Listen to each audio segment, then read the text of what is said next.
Good evening. I'm Maria Mira. Welcome back to our show. Did you know that about 20% of Americans, about 48 million people, report some degree of hearing loss? At age 65, 1 out of 3 people experience hearing loss. Tonight our topic is hearing disorders. My guest is Dr. Michael Hickham, an otolaryngologist at Metairie Sinus Center. And we also have Ashley Gervais, an audiologist, who will discuss treatment options for hearing loss. I want to welcome you both to the show. Thank you for having us. Yes, thank you for being here. I know tonight it's a really great topic. I think everyone knows a grandparent who, you've had to repeat everything twice. You can't hear me. But I know hearing loss doesn't just affect old people, right? Right. Right. You can have hearing loss at any age. Probably the most familiar problem is a very young child with ear infections, and we've all heard about tubes, which is a valuable tool we have to restore hearing in a young child that has fluid behind the eardrum. Of course, this is totally different than the hearing loss that you often see in the older population. Absolutely. Well, like I said, it's a great topic. The phone lines are open. You can call anytime to ask Dr. Hickham a question. The number is 504-866-3200. All right, so Dr. Hickham, before we get to hearing loss, let's talk about hearing disorders. I know that, or the anatomy of the ear. We know when we have problems, kind of explain to us how hearing actually works. Well, you can separate the anatomy of the ear into 3 different parts. You start with the outer ear, which is the ear canal. Then you get to the eardrum. After the eardrum is what's called the middle ear space, and I'm sure many of you might remember in school that there are 3 middle ear bones. From there, as sound energy travels through the ear canal, hits the eardrum, it goes through these little ear bones and is transmitted into the inner ear. The inner ear is a bony capsule. It's full of fluid, and from there, electric energy is transmitted to a nerve that goes to your brain. You perceive hearing. So 3 different sites: outer ear, middle ear, and inner ear. Okay, thank you. And also, let's talk about some of the most common, I guess, ear disorders that you treat at your practice. I know he's an ENT, but tonight we're focusing on the ear. Wax. Cerumen Okay. in the ear, Okay. the ear canal. Of course, that would be in the outer ear. And we all have wax-producing glands that produce wax. It actually does serve a function, killing bacteria. And so does produce a thicker, more copious wax. And at times, if that happens and it doesn't migrate out on its own, it can block the ear canal and cause some hearing loss. And can you treat earwax buildup at home? I usually tell people to use, people that tend to really build wax up frequently, just use some mineral oil, put a few drops in, maybe 2 or 3 nights a week before you go to bed, and that just moisturizes the ear canal and encourages that wax to migrate out on its own. Okay, and then when that is not successful, when is it time to actually consult with an ENT? Well, if you get a hearing loss that is bothering you, and I don't encourage people to irrigate their own ears. I've seen a lot of disasters in terms of injuring the ears. So if the hygiene that I just mentioned with the mineral oil is not effective, just come in and take no time to get it out for you and restore your hearing. Okay, and we all hear about ear infections. What are some of the more common ear infections and why do they happen?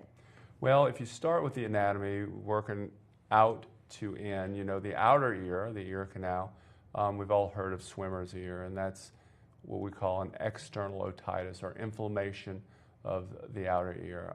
Frequently, that's related to people sticking things in the ear canal, because the skin is a very fragile, thin skin there, and if you break that skin, you tend to open a conduit through which bacteria can infect the ear canal.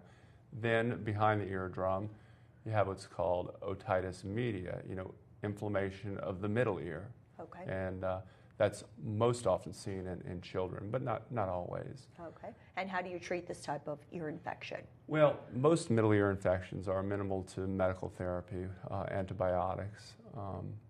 And over time, and sometimes it's a clear fluid in a kid, they don't even know it, asymptomatic. They just might have a slight hearing loss, perhaps a little bit of a language delay. In those, you would consider, if it does not reabsorb on their own, and usually they say within 3 months, and you proceed with placing little tubes in the eardrum to drain that fluid out. Okay, and we've heard about swimmer's ear. What is swimmer's ear? Swimmer's ear is the external otitis, and that's when you get water in your ear canal and causes inflammation. That can be extremely painful, and usually when it's the outer ear, that's when you're going to see drainage from the ear, and oftentimes you'll actually see a little redness, on the outside of your ear canal. Okay, and before we get to hearing loss, another topic of interest, and we had a lot of feedback on social media, was ringing in the ear. Some people have said that it just has made them very miserable, and they're looking for help. So tell us about that, doctor. Yeah, unfortunately, it's a very common problem, usually associated with a high-frequency nerve hearing loss. Over time, we all lose high-frequency neurons throughout the normal aging process. You'd mentioned at age 65 that about 40% of people, or 1 out of 3, have hearing loss. Well, at 40, it's about 5%, 50, 10, 60, 25. So it's constantly losing these high-frequency neurons for reasons we do not totally understand. Once you get to a certain point, that nerve that carries a signal to the brain causes ringing. And the question was, how do we treat it? Masking is really the only proven treatment. I tell people about certain apps on their phone they could use. It's going to bother you when it's quiet at night. You don't have atmospheric noise to kind of drown it out. Certain common substances do tend to aggravate it while it's in your system. That being caffeine, alcohol, non-steroidal anti-inflammatories like Aleve, Motrin, Advil. But unfortunately, the products that they sell on TV really have not proven to offer any benefit. Although I have had people tell me acupuncture works. I'm not advocating. I'm just that's not proven either. But right, it's not proven, but some people feel that it helps. They feel that it helps. And then what about, one question that we had through social media was, I sometimes hear a watery trickle in my ear. Why does that happen?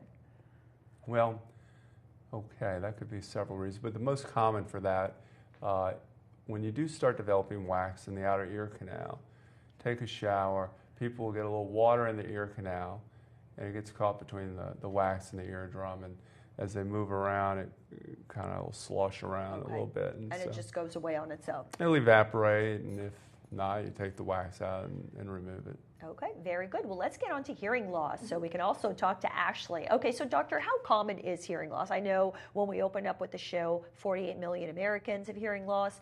What are the typical age groups that you treat for hearing loss? Well, we treat all age groups. It's a different disease process that is more prevalent in the different age groups. In a young child, particularly below the age of 4, it's going to be a conductive hearing loss, meaning that the nerve of hearing is working just fine.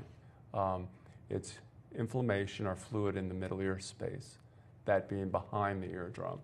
And those are cases that I had mentioned earlier. If medical therapy doesn't work, you could consider placing tubes. Now, as you get older, you start thinking about presbycusis, or that's a fancy name for the high-frequency hearing loss that is kind of a natural process, and it occurs at a different rate in different people. Okay. And now, what are there different types of hearing loss that people get? We generally will separate hearing loss into 2 categories: conductive and sensorineural. Sensorineural is nerve hearing loss, deterioration of the nerve of hearing, and then conductive hearing loss, which means you're unable to conduct sound energy from the environment through the ear canal, the eardrum, the middle ear bones to the inner ear, and thus the nerve of hearing. And there are different processes that can affect that.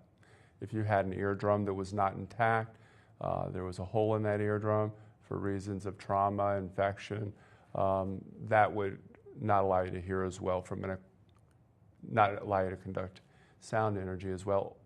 Or if you had had trauma to the middle ear bones, they weren't connected as well. There is a less common condition called otosclerosis, where the third bone of hearing, the stapes, smallest bone in the body, has bone formation around its base as it connects to the inner ear, and it does not vibrate.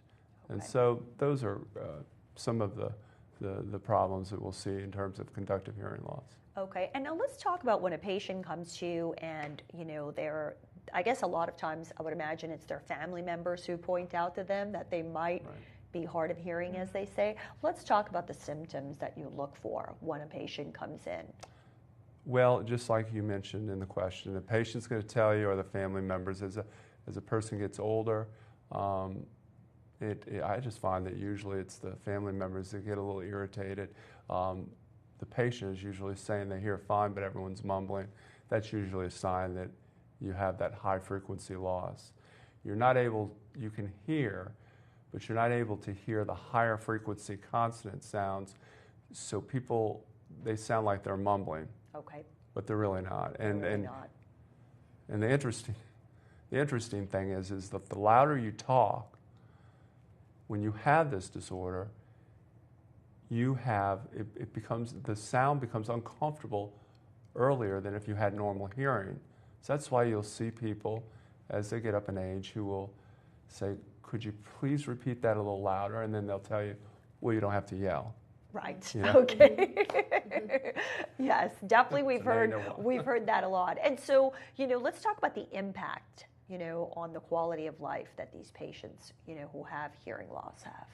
Yeah, it's interesting because it is such a slow process that a lot of times people don't quite realize when it is this nerve hearing loss, which is the most common cause of hearing loss, certainly in older people, until they do something about it and they get amplification. If they're motivated and they're the main thing is if they're motivated and they're good candidates in terms of their hearing loss, it can make a tremendous improvement on their quality of life, their ability to interact with others. Absolutely. And safety as well. Absolutely. And what about medications? Can certain medications cause hearing loss, doctor? Yeah, there are certain medications that can, and generally, as time has evolved, we stay away from those medicines. Some of them are chemotherapeutic agents that we can't avoid. Other common ones are antibiotics, and with all the new antibiotics around, usually, unless it is a life-threatening infection, we don't have to resort to using those. Some oral antibiotics can cause hearing loss, and we do use those, but it's a very, very unlikely scenario where that would happen. Okay. And can hearing loss be hereditary? Well, absolutely. There are many different forms of hearing loss. Even the type of hearing loss that you see as people get older, what I had mentioned, presbycusis. There is a genetic component to that in terms of how early it occurs. Okay. I think I had mentioned earlier about 5% we'll start noticing at 40, and then so on, it increases from there. So that is one genetic form. But then there are other genetic forms that, I have a deaf brother, and his wife is deaf, as is his sister. Neither of their parents are. Wow. So it can manifest itself in two normal parents that have a gene, doesn't present in them. It's called autosomal recessive. And then you can have a child. It's very unusual. Now, then I had mentioned earlier otosclerosis, where that foot plate doesn't move on that small stapes bone. About 1 out of 6 people who have that do have first-degree relative with it. So, yes, so to answer your question, there is genetic components with most of these hearing losses other than infection. Okay, very good. Well, I just want to let everyone know, if you want to talk to Dr. Hickham, don't be shy. Feel free to call 866-3200 and ask a question. All right, this has been so great so far, and I know we need to get to you, Ashley. So let's talk about noise. What role does noise have in hearing loss? Because we have a bunch of questions here, and I'll start with that before you answer. For instance, how loud is too loud? Someone goes to a concert, why do my ears ring right after? Yeah. If you are in noise that is loud enough to make your ears ring, that's bad, because you've already probably killed a few of those high-frequency nerve cells that I've been talking about. And so when you kill those cells, can they come back? Yes, they can. Okay, that's good to know, because there's a lot of concerts out there in New Orleans, especially with Mardi Gras, doctor. Right. Well, I'm not saying not to go, just if it's uncomfortably loud, that would be when you consider maybe wearing some noise protection. Okay. And you often will see it in people, military, Right. shooting guns, hunters, musicians, you just mentioned that. There are even times, I had a kid who came in, was at a football game, they scored a touchdown, the police officer sounded the horn right in his ear, lost hearing. And unfortunately for this poor child, it didn't come back. So depends on the level of the hearing, of the noise, and how long that And you're exposed. do different people have a different tolerance for noise? I've never seen a study done on that. Okay. I'm sure that probably there is, but that would be a hard one to do, I think. Okay. I know, like, for instance, when I was a child, they'd seat me, I'd be seated in the back seat and the adult would be, blaring music, and it really hurt, And so, again, something else to think about when it comes to prevention, those kids who are sitting in the back seat, please take care of us. Because I hated sitting in the back seat. When you say tolerance for noise, I took that to mean that some people can have louder noise without damage. But if that means tolerance, meaning it's not going to be uncomfortable to you, as I mentioned earlier, it is very interesting that an older person with poor hearing is less tolerant to loud noise. Wow, okay. Which is counterintuitive, but there are physiologic reasons why I don't think we go into now, but anyway. Okay, and then what other factors are involved when it comes to hearing loss, Ashley? That people talk to you about when they sit in your audiology booth. Well, I think it depends on the lifestyle of the person. Obviously, if they've been involved in noise, as he said, occupationally, a lot of times they may have more trouble early on simply because of the job that they're doing. Obviously, we know a lot more about noise than we did at one time, so that's obviously helpful in the work environment now to mandate hearing protection and so forth. It's mainly the spouse, like he said, family members not really being able to tolerate the fact that they can't hear or saying what a lot, like you mentioned. So there's a lot of different situations that people mention when they come in and they think that they might have a hearing loss. Okay, and you're an audiologist, yes, Ashley. So why don't you tell me about your role with Dr. Hickham at the Metairie Sinus Center? Mm-hmm. So an audiologist is someone who tests and diagnoses hearing loss. We also do some of the testing for certain balance disorders and work really closely with hearing aids to help people who have hearing loss as well. Okay. We're going to take a call. We have Joe on the line. Good evening, Joe. What is your question for Dr. Hickham? Good evening, Dr. Hickham. I have a question for you. Good evening. And basically, I had a prosthesis put in for the hearing bones. I was missing one of the 3 hearing bones. The procedure failed. Is it worth trying to have the procedure done again to see if I can have hearing restored back, because it's created that one-sided hearing effect, and it's very difficult to get through life like that? Yeah, if you've, generally those procedures have about a 90% success rate. And when they do fail, revision stapedectomy is what it's called. Stapedectomy because that bone is called the stapes bone.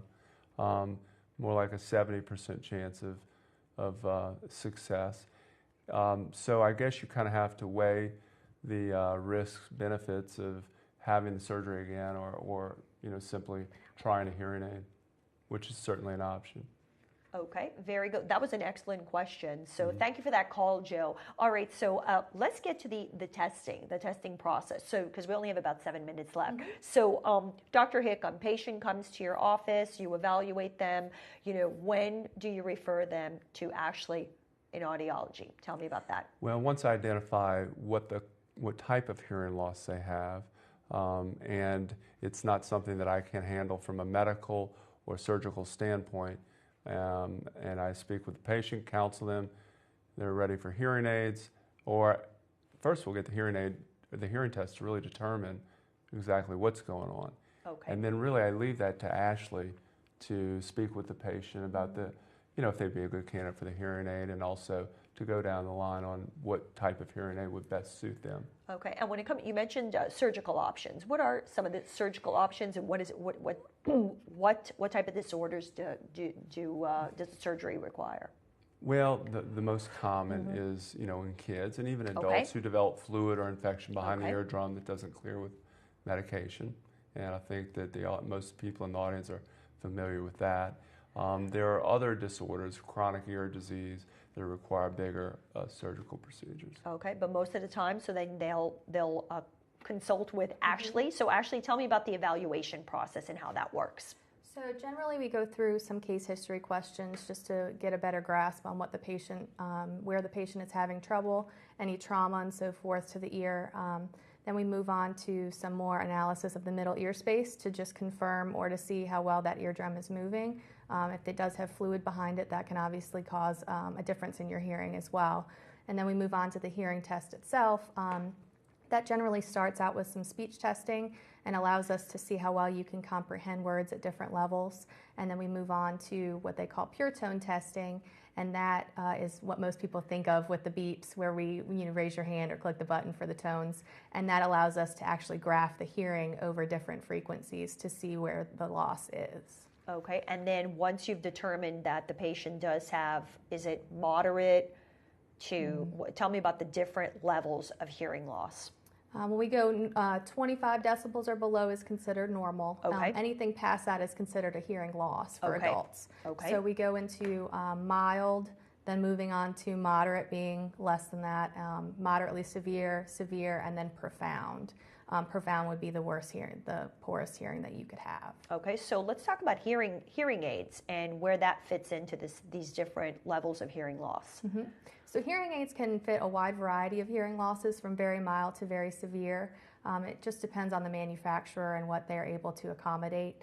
There are differences in hearing aid brands and so forth, but the main thing is just finding something with your audiologist that can match the hearing loss and work the best for you. Okay, so I know a lot of people watching tonight actually do have hearing aids, and I hope they're functioning properly so you can hear us. I know that a lot of people will buy a hearing aid, but then tell me about the how often do they come back to the office? How is it adjusted? Because hearing aids, I think there's been a lot of advancements, right, in the technology. So why don't you tell me about that? Well, there is a lot of advancements, like you said. Nowadays, we can hook them up to a computer and make digital programmable adjustments. So that helps. It allows us in the office to be able to pinpoint things that the patient may be hearing well or maybe too well or not well enough. And that really allows us to help the patient in real time and allows us to get those adjustments made for them in a pretty quick manner. It really depends on how well the person is doing with their hearing aids. Some patients can, get right out the gate and do really well with them, and other patients need more time to get used to them. So it's really more about, like he said, the motivation of the patient and making sure that they're motivated and committed to making this happen, because it is, a transition over time. Sure. And also, in the old days, a lot of people were just a little bit embarrassed about wearing hearing aids because, we would think of, an older person with a big hearing aid sticking out of their ear. What do they look like these days? I think they're pretty small, right? They're a lot smaller than they used to be, that's for sure. All right. And generally we can get rid of that annoying whistle that most people think of when they think of the older hearing aids. We have devices that are very, very small that allow us to program them, like I said, and really match hearing losses from a wide variety in this small little device. So there are different styles of hearing aids, and that's really something the audiologist goes through thoroughly with you when you get it checked out. But for the most part, we have advanced greatly in the size and the technology of what they used to be. Okay, and once you have a patient who's a patient of yours, Ashley, how often do they come back? Every few months, generally we at least say, once a year to come back for an annual hearing test. Okay. That way we can reprogram the hearing aids if there's been a change in hearing. That's another strategy that we like to use over time, making sure that we have a good roadmap for where you are right then. Also, it really depends. We try to make them as self-sufficient with them as possible, but we're always really helpful and try to make it easy for the patient. Well, this is fantastic. Well, Dr. Hickham, any final words, for, people or relatives who have someone, in their family or a friend, when is it time to have that conversation to let them know that, perhaps it's time to see an otolaryngologist? Well, that's subjective. It's usually when it's bothering either the patient or the family. And that varies from person to person. Okay, and after you've treated a patient and now they're wearing that hearing aid, they come back to see you. I'm sure they're usually very happy, right? Yeah, most of them are. I think it depends on the personality, but I also feel it is that factor is strongly linked to the skill and diligence of the audiologist. You know, if you have someone who's committed to their profession, and as Ashley is, I think that it really does help to make the encounter with the patient more successful. Absolutely. So Ashley, I'm sure your job is very satisfying. It is. I'm sure their eyes light up, right? I've cried on several occasions when people didn't realize how well they were supposed to be hearing. You know, we bring them back to, you know, off of years and years and years of hearing loss. It's been very gradual. So I think just being able to help people, that's the main reason why I got into this field. I think it's fantastic. And I think also education is so important, right, about how to prevent hearing loss. I mean, like I said, everybody, Mardi Gras is right around the corner. So if you're going to those loud parades or these, you know, big parties with these concerts, I think we should all protect our ears, right? Yes. It's worth the investment. Right, Dr. Hickham? It is. Are we about to, do I have time to say one story? Absolutely. Just to give you an idea of how important hearing is, I mentioned earlier I have a deaf brother who married a girl from Mexico who is deaf, and she had never heard anything before in her life.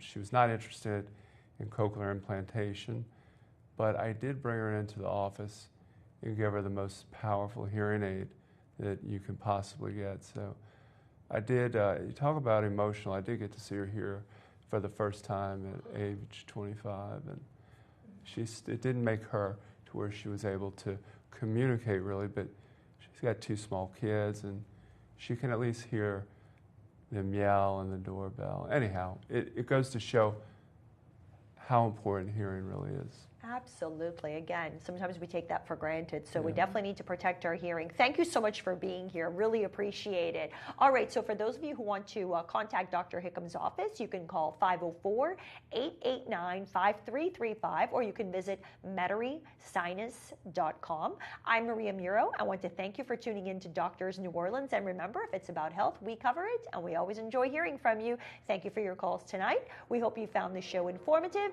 educational, and inspirational. Stay healthy and good night.